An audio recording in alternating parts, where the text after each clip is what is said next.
तो दोस्तों, आप सब ये बात जानते हो कि प्रोजेक्ट 75I के तहत भारत 6 की संख्या में एडवांस डीजल इलेक्ट्रिक सबमरीन की खरीद को जर्मनी की टीकेएमएस से करने जा रहा है। इन पनडुब्बियों का प्रोडक्शन भारत के अंदर मजगांव डॉकशिप लिमिटेड जर्मनी की टीकेएमएस के साथ मिलकर करने वाली है। इन पनडुब्बियों को लेकर अब भारत की तरफ से प्लान में एक बड़ा बदलाव किया जा रहा है। पहले भारत की तरफ से प्लान ये किया गया था कि इस प्रोजेक्ट में हम केवल 6 की संख्या में ही पनडुब्बियों की खरीद करेंगे, लेकिन नए प्लान के अकॉर्डिंग भारत अब 3 और एडिशनल पनडुब्बी की खरीद को करने की प्लानिंग कर रहा है, जिसके बाद हमारे पास इस प्रोजेक्ट में टोटल 9 की संख्या में पनडुब्बी को खरीदा जाएगा। इन पनडुब्बियों के अंदर बहुत ही advance air independent propulsion system लगा होगा।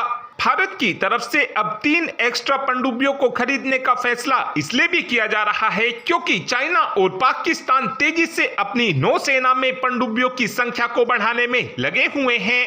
चाइना के पास ऑलरेडी 65 के आसपास पनडुब्बी मौजूद हैं। वहीं पर हाल ही में ही पाकिस्तान की तरफ से भी चाइना से 8 की संख्या में हैंगोर क्लास की पनडुब्बियों की खरीद को किया गया है और आगे चलकर यदि हमको चाइना और पाकिस्तान की इन पनडुब्बियों को टक्कर देनी है तो उसके लिए हमारे पास भी भारी संख्या में पनडुब्बियों का होना जरूरी हो जाता है। और एक कारण ये भी है कि भारत की तरफ से 3 और पनडुब्बी इस प्रोजेक्ट के तहत खरीदी जा रही हैं क्योंकि भारत की तरफ से साल 2030 के आसपास अपनी कुछ पनडुब्बियों को रिटायर्ड करना शुरू कर दिया जाएगा। इसीलिए भी भारत की तरफ से इन 3 और एडिशनल पनडुब्बियों को खरीदने का फैसला लिया जा रहा है। और आने वाले कुछ ही समय के अंदर अंदर भारत की तरफ से 2 दर्जन से भी ज्यादा पनडुब्बियों को खुद ही बनाकर तैयार किया जाएगा और फ्यूचर में ये पनडुब्बी हमारी नौसेना के लिए गेम चेंजर साबित होंगी। साथ में एक अपडेट ट्रांसपोर्ट एयरक्राफ्ट को लेकर भी आया है। दरअसल हाल ही में ही हमारी वायुसेना के प्रमुख यानी कि एपी सिंह जी फ्रांस की यात्रा पर गए हुए हैं और इस यात्रा के दौरान हमारी वायुसेना के प्रमुख ने एयरबस के A400 एटलस एयरक्राफ्ट से उड़ान भरी है। इस वक्त देखा जाए तो हमारी वायुसेना MDA टेंडर के तहत मीडियम ट्रांसपोर्ट एयरक्राफ्ट की खरीद को करना चाहती है और इस वक्त हमारी वायुसेना 60 से 80 की संख्या में मीडियम ट्रांसपोर्ट एयरक्राफ्ट को खरीदना चाहती है और भारत के इस बड़े टेंडर को पाने के लिए एयरबस की तरफ से अपना A400 एटलस भारत को ऑफर किया गया है। वहीं पर लॉकहीड मार्टिन की तरफ से भारत को C-130J ऑफर किया गया है। वहीं पर एम्ब्रियर ग्रुप की तरफ से अपना KC-295 एयरक्राफ्ट भारत को ऑफर किया गया है।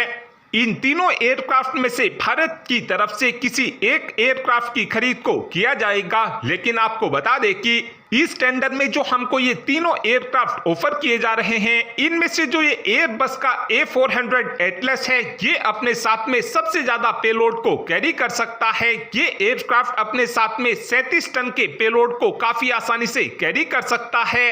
यानी इस एयरक्राफ्ट का इस्तेमाल करते हुए हम ज्यादा भारी पेलोड को काफी आसानी से अपने फॉरवर्ड एयरबेस के ऊपर सप्लाई कर पाएंगे।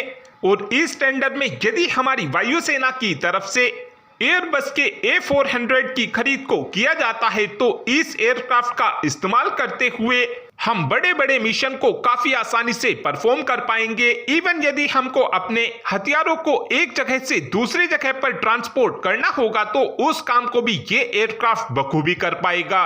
जबकि जो लॉकहीड मार्टिन का C-130J है और एम्ब्रियर का KC-295 एयरक्राफ्ट है, ये अपने साथ में थोड़ा कम पेलोड को कैरी करते हैं।